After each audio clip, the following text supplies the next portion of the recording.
Ahoj, dneska tady máme velkou zářijovou novinku vydavatelství Mindok s názvem Hory, ve které se stanete dobyvateli těch nejvyšších vrcholů, hor a pohoří po celém světě. Těmi kombinací horolezců a turistů. Hra teda přichází včetně speciální promokarty k českému vydání v podobě Sněžky, naší nejvyšší hory.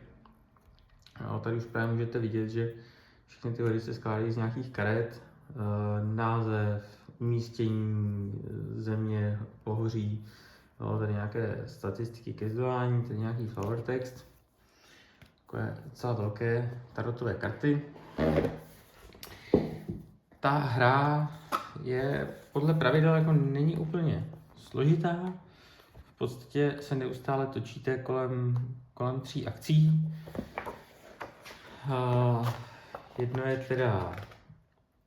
je teda odpočinek, musíte si nějakým způsobem načerpat sílu na vzdělávání těch hor. Jedno je příprava, musíte získat vybavení, průvodce a ta poslední je výstup, ty nejvyšší vrcholy. A ta hra je zajímavá v tom, že kromě tedy toho relativně jednoduchého systému toho plnění, sbírání zdrojů, plánování těch výstupů a těch karet, tak je tam takový semikooperativní prvek, kdy v rámci těch výstupů se hráči mohou k sobě vzájemně přidávat a získávat společné odměny. První plán obráceně, takže tady můžete vidět vlastně mapu celého světa, rozdělenou do nějakých regionů, ve kterých jsou ty jednotlivé hory. Tady nějaké destičky vylepšení, desky hráčů, tam se na to mrknout. To radši rozdělím takhle, to je jednodušší. Můžete vidět, že ty desky hráčů jsou pěkně dvouvrstvé. Tady jsou nějaká vylepšení, tady stupnice. Tady postupně dáváte ty akční kostky, tady nějaká vylepšení. To je hezký, kvalitní dvouvrství karton. Tak tady už figurky hráčů, každá je jiná pro každou barvu. Ta hra původně prošla, tady kostky těch statistik, které vydáváte na té desce takhle těch základních řádků. Pro každou akci odpočinek, příprava, výstup, jeden řádek, to akci vylepšujete.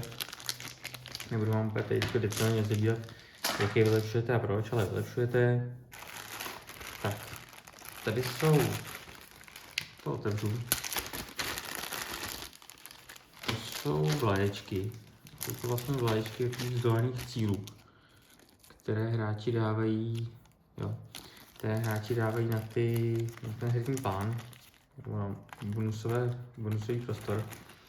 A tím označují právě ty vzdolené vrcholy. Tak se můžeme podívat rovnou, myslím, tohle, jedno, ano, takhle z toho. Tak se můžeme podívat na ty jednotlivé hory, takže prostě jak můžete vidět, fakt hory z celého světa. Přiznám si, že ještě ty evropské jako relativně znám, ale z těch světových tam už hodně tápů.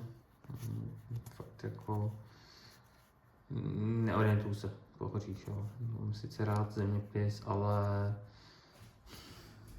jako pohoří ano, ale jednotlivé hory asi mám ty nejznámější, třeba ještě rád dám, ale tam končím. A můžete vidět, že všechny ty hory mají krásné ilustrace.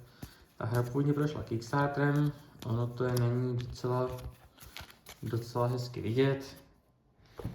Ta produkce je opravdu kvalitní, na poměrně vysoké úrovni. Tady nějací průvodci, kteří vám, pravidla říkají průvodci, ale jsou to prostě různí experti berte to jako taková soukromá vylepšení. Oni fungují jenom dočasně, nemáte je po celou dobu, takže s nimi zdoláte 1 až 3 kopce a pak o ně přijdete. No, tady další balíček těch hor. Nech je tam opravdu hodně, přidává to na variabilitě. Myslím si, že každá hra bude jiná. Jsem docela zvědavý, jaké to bude. Četl jsem zatím spoustu názorů, ale uvidíme. Začíná se shodnout na tom, že ta hra jako mechanicky je dobrá a zajímavá.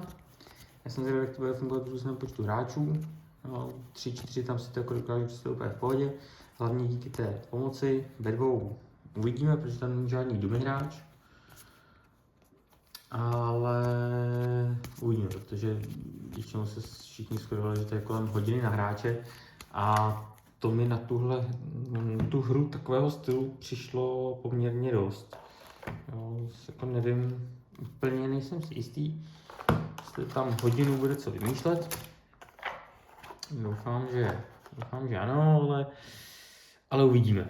Jo, prostě jako je to obtížností, je to spíš taková jako střední hra, takže ho vyzkoušíme, pořádně zahrajeme a přineseme vám do hry co nejdřív. Díky, mějte se, čau.